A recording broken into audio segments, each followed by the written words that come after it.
De suppléants.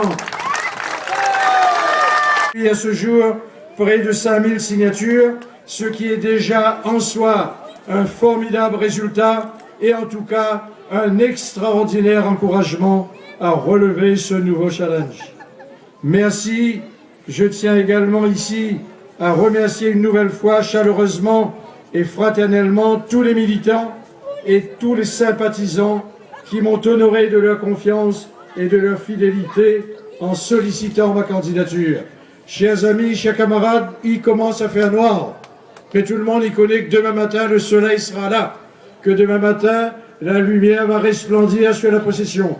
Eh bien, quand nous que vous êtes aussi nombreux, que vous êtes aussi confiants, que certains sont déjà en train de fêter la victoire, alors nous les sûrs que comme demain matin, le soleil sera là, nous les sûrs que dimanche 20 mars, à l'heure qu'il est, les résultats seront déjà connus, nous serons élus loin, loin, loin devant et nous va laisser derrière nos 3 adversaires. Dans 3 jours, vous serez donc près de 19 000 électrices et électeurs sur le canton de la Possession à aller choisir le conseiller général qui vous représentera au sein de l'Assemblée départementale. La Possession ville-canton, vu son poids démographique, 18 696 électeurs exactement. Cela veut dire qu'avec Sainte-Marie, nous sommes les 2 plus grands cantons de la Réunion. Eh bien, on va peser au sein de la future gouvernance du Conseil général. Les observateurs de la vie politique réunionnaise donnent largement gagnante l'actuelle majorité sortante au soir des 20 et 27 mars prochains. Le JN, à 2 jours de ça, a fait état d'un sondage qu'il a réalisé et qui donne loin devant la majorité actuelle du Conseil général. Notre élection dès dimanche, dès le premier tour, nous donnera une place de choix légitime au sein de la future commission permanente du Conseil général sur la mandature 2004-2011 et plus particulièrement depuis 2008 où j'ai été 4e vice-président. L'effet de levier des subventions du département a généré un investissement total de 45 millions d'euros, soit près de 7,5 millions d'euros par an. Qui honnêtement peut alors soutenir que rien n'a été fait ici, sinon un mauvais esprit animé exclusivement de la volonté de nuire, de façon quasi maladive ou obsessionnelle, ce qui revient au même d'ailleurs, et qui doit l'exclure de fait de toute possibilité raisonnable de prise de responsabilité. Durant cette mandature, nous avons aussi fait avancer les dossiers de plusieurs familles.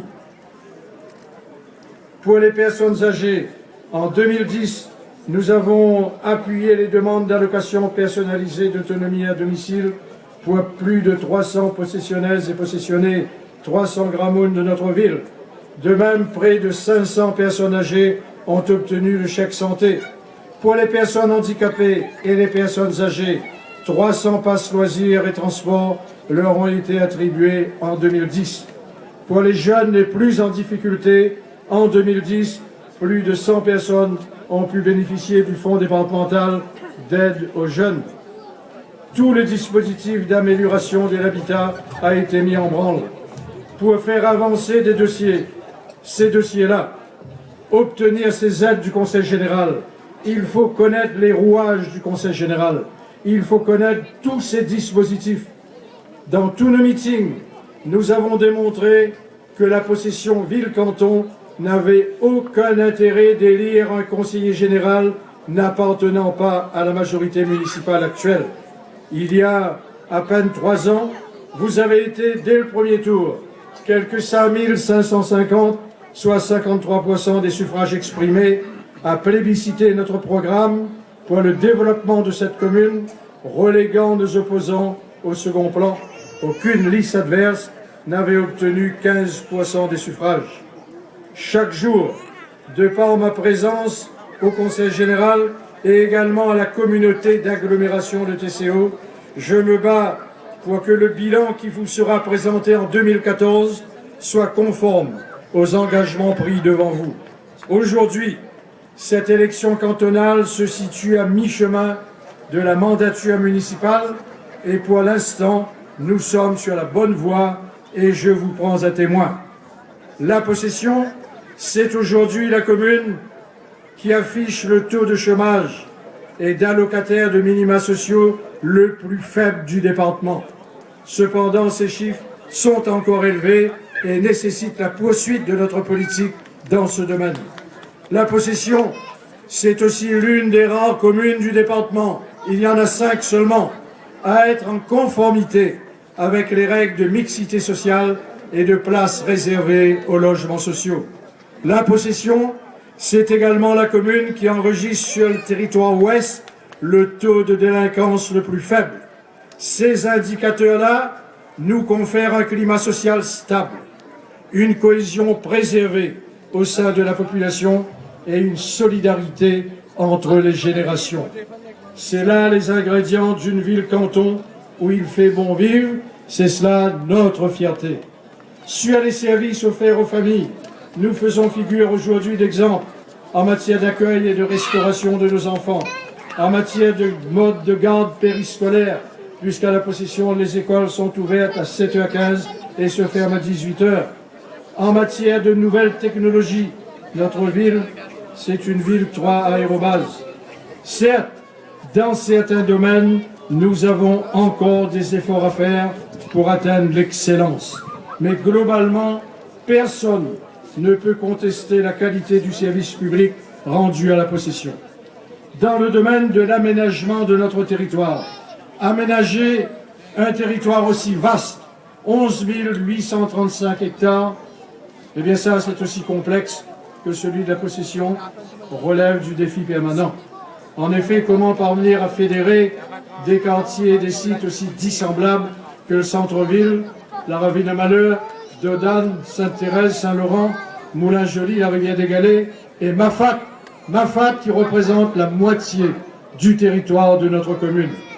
Si aujourd'hui, tous les habitants de la commune se sentent avant tout possessionnés, c'est bien parce que la politique conduite ici depuis 4 décennies a porté ses fruits. L'attractivité de la Possession, à laquelle a fait allusion Nassima Dindar tout à l'heure, tire sa force aussi de son espace, de ses paysages, de ses microclimats et surtout de la qualité attachée à son développement. Le succès possessionné s'est construit petit à petit par la recherche d'un équilibre, voire d'une équité entre les différents quartiers. D'où ce sentiment fort d'appartenance à la même entité, fièrement revendiqué par nos administrés. Aussi, notre expérience et notre volonté d'aller le plus haut possible pour améliorer continuellement les conditions de vie des possessionnés incitent à poursuivre ce chantier exaltant, mais non encore achevé. En 2011, la Possession compte 30 000 habitants. D'ici une quinzaine d'années, la Possession atteindra 40 000 habitants, c'est-à-dire la population identique à la commune du Port à côté. Ça veut dire que d'ici 10 ans, 15 ans, nous allons accueillir encore 10 000 personnes de plus. Et l'accueil de 10 000 personnes supplémentaires n'est pas chose facile. Il nécessite de l'anticipation et d'une programmation des investissements aptes à répondre aux besoins de la population et de tous ceux qui choisiront, eux aussi, de venir vivre ici, de venir vivre avec nous. La Possession a donc besoin de stabilité. La Possession a besoin de continuité pour se maintenir sur la voie du succès. Le temps étant compté pour toutes les générations, mieux vaut éviter tout contretemps. Qui donc, mieux que nous, pourrait mener à terme la multitude de projets annoncés pour votre bien? Notre élection le 20 mars prochain contribuera à leur réalisation dans un délai raisonnable et sans aucune remise en cause. Pour cela, nous avons besoin de tout l'appui du Conseil général. Nous avons donc intérêt à faire partie de la future Assemblée délibérante autour de la présidente Nassima Dindar. Chacune et chacun d'entre nous doit donc mesurer l'importance de son vote dimanche prochain, 20 mars. Ne vous laissez donc pas distraire par des pseudo-débats sur la longévité du candidat